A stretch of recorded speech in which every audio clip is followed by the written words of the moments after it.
কড়াইতে দিয়ে দিয়েছি সর্ষের তেল, লাল লাল করে ভেজে নেব। আলুটাকে একটু লাল লাল করে ভেজে নেব। একটু নুন আর একটু সামান্য হলুদ দিয়ে দিলাম। চর্বিটা সুন্দর করে ছোট ছোট করে কেটে ধুয়ে নিয়ে এসেছি।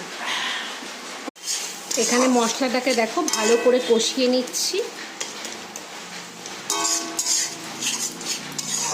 আগে যে আলুগুলো ভেজে রেখেছিলাম সেই আলুগুলো এবার এর মধ্যে দিয়ে দেবো।